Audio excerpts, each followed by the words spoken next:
नमस्कार, मैं विक्रम और आप देख रहे हैं हंगामा टाइम्स न्यूज। देश दुनिया की तमाम बड़ी खबरों को देखने के लिए हमारे चैनल को सब्सक्राइब करें और कमेंट बॉक्स में अपनी अमूल्य राय जरूर दें। देश दुनिया की तमाम बड़ी खबरों पर आइए डालते हैं नजर इस वक्त की बड़ी बुलेटिन में, जहां दिखाएंगे आपको कि आखिर उत्तर प्रदेश के विभिन्न जनपदों में किस तरह की बड़ी बड़ी घटनाएं घटित हुई।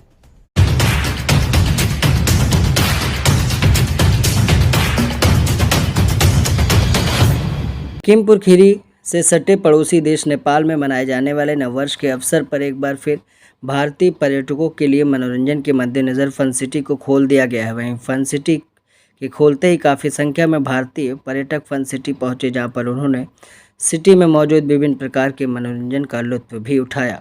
आज फन सिटी को खोला गया धनगढ़ी में, क्या कहना चाहेंगे आप?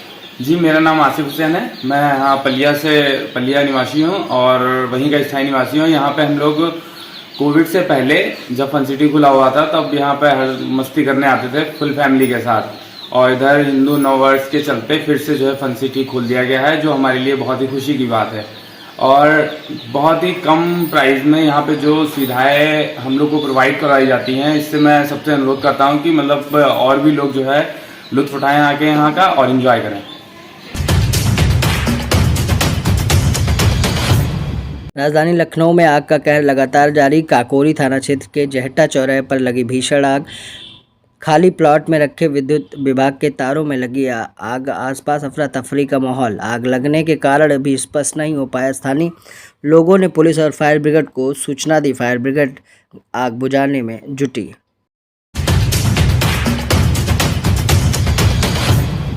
लखीमपुर खीरी में दिखा आस्था का जनसैलाब। हनुमान महोत्सव के अवसर पर भक्तों का जनसैलाब। शहर से होकर 11 किलोमीटर की पदयात्रा करके हनुमान भक्त गुलपिरुआ हनुमान मंदिर पहुंचे। 2 वर्ष के कोरोना काल के बाद आज हनुमान उत्सव में हजारों की तादाद में सड़कों पर नजर आए श्रद्धालु। हनुमान जी को देखने के लिए कितने लोग दर्शन के लिए? भीड़ का कोई अनुमान नहीं लगा सकता है, क्योंकि कोई अपार जनसमूह है जो, और 2 साल कोरोना काल की वजह से जो भक्त नहीं दर्शन कर पा रहे थे, आज उन्हें मौका मिला। और महादेव भोलेनाथ माता रानी की दया से हम लोग हर वर्ष यहाँ सेवा पूरा वाजपेयी ट्रेवल्स बीटी ग्रुप परिवार करता है। इस वर्ष भी बढ़ चढ़ के हिस्सा ले रहे हैं। सबको बहुत बहुत शुभकामनाएं। भगवान हनुमान जी प्रकट हुए थे आज के दिन में। कुछ लोगों का थोड़ा वो है, कोई जयंती कहता है, कोई कुछ कहता है, मगर भगवान तो प्रकट होते हैं। और बालाजी प्रकट हुए थे भक्तों के कष्ट हरने के लिए। कितने भक्तों से शुरुआत हुई थी इसकी पैदल यात्रा की? लगभग 10-12 लोग शहर के जो मेन अपना बाजार कह लीजिए, वहाँ से 10-12 लोग शुरू किए थे। आज लाखों करोड़ों की संख्या हो गई है। संख्या का बता पाना और गिन पाना का संभव काम है, मगर मेरी सबको बहुत बहुत शुभकामनाएं। सब लोग दर्शन करें, सब सुरक्षित अपने घर पहुँचेंगे, इसी महादेव की बालाजी की दया है। उत्तर प्रदेश के प्रयागराज नवाब थाना क्षेत्र के खागलपुर गांव में बीती रात हुई वारदात। 5 लोगों की हत्या से गांव में मचा हड़कंप। 42 वर्षीय राहुल तिवारी पत्नी 38 वर्षीय प्रीति की हत्या, 3 बेटियों उम्र 12, 7 और 5 वर्ष की भी हत्या की गई है। हत्या की वजह फिलहाल स्पष्ट नहीं है। कौशाम्बी का रहने वाला परिवार नवाबगंज के खागलपुर में किराए पर रहता था। हत्या की सूचना पर नवाबगंज थाना पुलिस मौके पर पहुंची। फॉरेंसिक एक्सपर्ट और बेतवा नदी के पुल पर 2 ट्रक, जिसमें से एक ट्रक नंबर है UP 77 AN 0479, दूसरा ट्रक TN 28 AN 1820 के मध्य में टक्कर हुई है, जिसमें से तमिलनाडु नंबर का ट्रक टक्कर के उपरांत नदी में जा गिरा। नदी से 2 लोगों की बॉडी रिकवर की हुई है। दूसरा ट्रक जो आधा फंसा हुआ है उसको क्रेन की सहायता से हटवाने का प्रयास किया जा रहा है। दूसरे ट्रक को भी निकलवाने का प्रयास किया जा रहा है। ट्रैफिक व्यवस्था चालू है, कानून व्यवस्था की कोई समस्या नहीं है।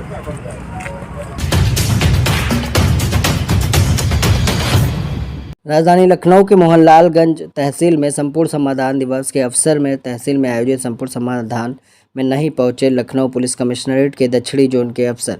उपजिलाधिकारी डॉक्टर सुबीर सिंह सुन रहे फरियादियों की शिकायत। चंद कदमों पर कार्यालय में बैठे ABS भी नहीं पहुंचे। समाधान दिवस में अपनी जगह एक शिक्षक को भेज कर रहे खाना पूर्ति। CM की प्राथमिकता वाले समाधान दिवस में अफसर नहीं दिखा रहे हैं रुचि।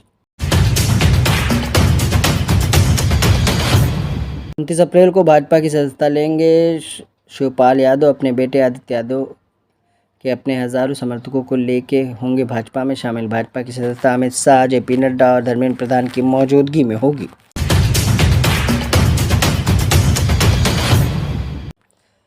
सिद्धार्थनगर पुलिस ने 102 गुमशुदा मोबाइलों को बरामद कर उनके वास्तविक मालिकों को सौंपा। बरामद इन मोबाइलों की कीमत लगभग 12 लाख रुपए बताई जा रही है। जिले के 102 लोगों को उनके गुमशुदा मोबाइल मिलने से उनके चेहरे पर खुशी बिखर गई। शनिवार को पुलिस लाइन में कार्यक्रम आयोजित कर लोगों को उनके मोबाइल फ़ोन सौंपे गए। मोबाइलें बरामद हो रही हैं जिन लोगों को सौंपी है।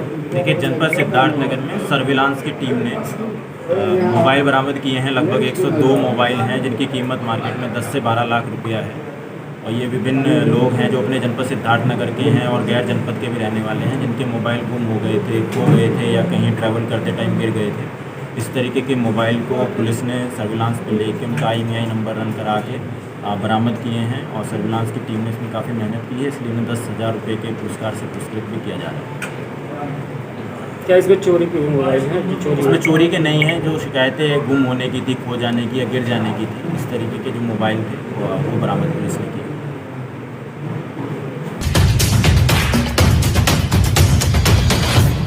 बनारस में पिता की पुण्य स्मृति पर शिक्षिका बेटी ने मनाया दान उत्सव। सहायक अध्यापिका ऋचा सिंह ने विद्यालयों को पुस्तक रखने की अलमारी और बच्चों को उपहार वितरित किए।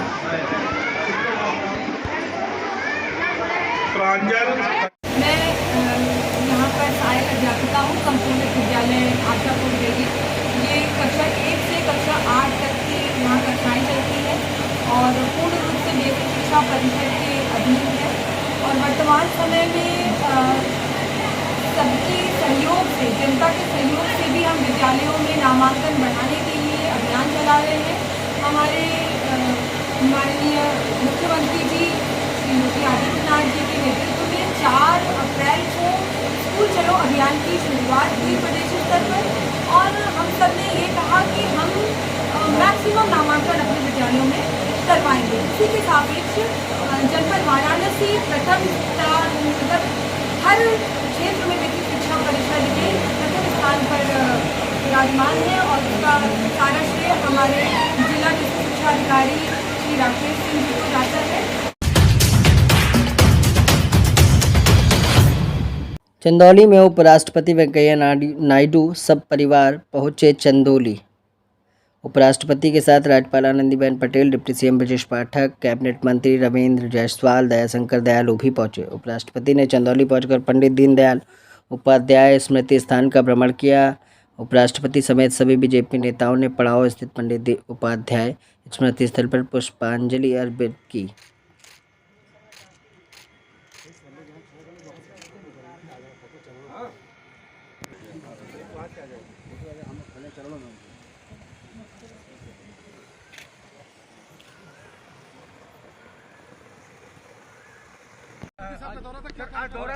आज उपराष्ट्रपति महोदय ने जिस ढंग से वाराणसी का दौरा किया है, वो उत्तर प्रदेश की जो आध्यात्मिक राजधानी है काशी आकर के बहुत अभिभूत हुए।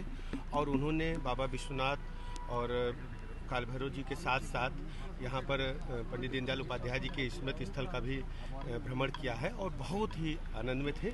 और उन्होंने कहा कि वास्तव में पंडित दीनदयाल उपाध्याय जी ने समाज के अंतिम पायदान पर खड़े व्यक्ति के चेहरे पर मुस्कान लाने की जो हम सबको प्रेरणा दी, उसको आगे बढ़ाने का काम आदरणीय प्रधानमंत्री नरेंद्र मोदी जी कर रहे हैं। आज आप लोग आए थे यहाँ पर पंडित दीनदयाल स्मृति में, राष्ट्रपति उपराष्ट्रपति महोदय का क्या कमेंट था? आप लोगों से बात हुई? मैंने आपको पूर्व में बताया कि बहुत ही प्रसन्न थे, आह्लादित थे कि वास्तव में जो काशी है आध्यात्मिक राजधानी है और जिस ढंग से यहाँ पर व्यवस्थाएं बाबा विश्वनाथ में और काशी कोतवाल काल भैरव में और दयानंद पंडित दीनदयाल उपाध्याय जी के स्मृति स्थल पर आकर के उन्होंने बहुत प्रसन्नता व्यक्त की और कहा बहुत अच्छे ढंग से बना है। और पंडित दीनदयाल उपाध्याय जी ने जो सोच डेवलप की थी कि समाज के अंतिम पायदान पर खड़े व्यक्ति के चेहरे पर मुस्कान लाना है, उसको आगे बढ़ाने का काम आदरणीय प्रधानमंत्री नरेंद्र मोदी जी कर रहे हैं। पिछले दिनों आपको कैसा लगा यहाँ पंडित? मुझे पहले भी आने का अवसर मिला है और बहुत अच्छे ढंग से प्रबंधन हुआ है। और हमने जिलाधिकारी महोदय को कहा है रेल लाइन के नीचे जो दिख रहा है उसको भी उस पर बोल्डर पिचिंग या घास लगाने का काम करें, इससे मूर्ति के पीछे का स्थल भी और व्यवस्थित बन सके। वाराणसी में नमाज के दौरान हनुमान चालीसा चलाने की बात कही जा रही है, किस तरह से देखिए, सभी धर्मों को अपना अपना अधिकार है और हमारे देश में, हमारे प्रदेश में सभी को इस प्रकार की छूट है, लेकिन सबको अपने धर्म स्थल के अंदर ही ऐसा करने की इजाज़त है।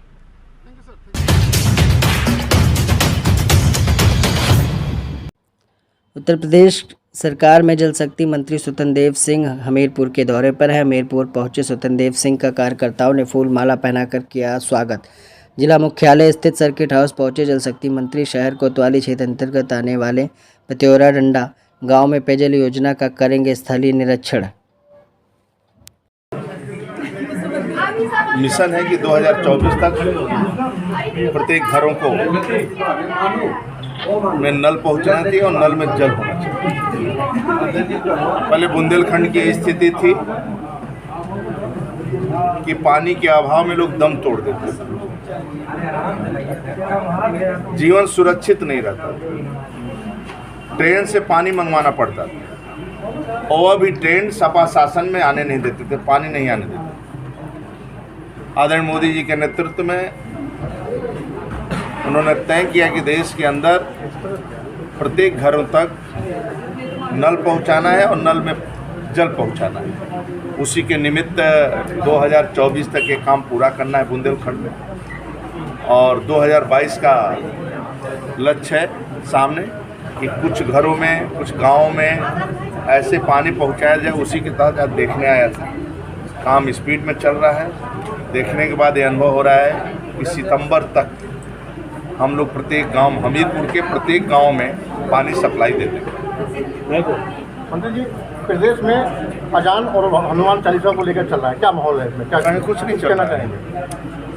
लोग अपने अपने धर्मों के अनुसार काम करते, कहीं कुछ नहीं चल रहा है। इस समय क्यों ले, कहीं लक्ष्य है कि सब लोग मिलकर गरीबों की सेवा करें और गरीब के घर तक पानी पहुँचे और स्वच्छ पानी पहुँचे, क्योंकि एक महत्वपूर्ण है। जन्म बच्चा लेता है तो कुआं पूजा होता है, मृत्यु के बाद भी लोग नदी किनारे जाते हैं।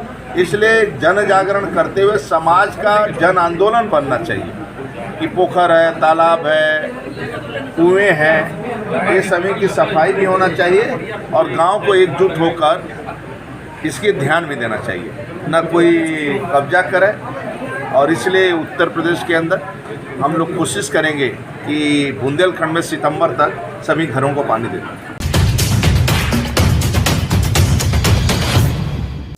उत्तर प्रदेश के हमीरपुर बेतवा पुल पर हुआ बड़ा हादसा। 2 ओवरलोड ट्रकों के आमने सामने हुई भिड़ंत। एक ट्रक के बेतवा पुल की रेलिंग तोड़ते हुए नदी में गिरा। ट्रक सवार और कंडक्टर की तलाश में जुटे गोताखोर। दूसरा ट्रक नदी की रेलिंग से आधा लटका। घटना की सूचना पर पुलिस अधिकारी मौके पर पहुंचे। सदर कोतवाली के बेतवा पुल का पूरा मामला। सिद्धार्थनगर में गेहूं के खेत में लगी भीषण आग। तेज हवाओं से आग हुई बेकाबू। लगभग 100 बीघे से ज़्यादा गेहूं की फसल जलकर राख हो गई। दमकल गाड़ी आग बुझाने में जुटी। लोटन कोतवाली क्षेत्र के परसौना गांव सिवान में लगी आग।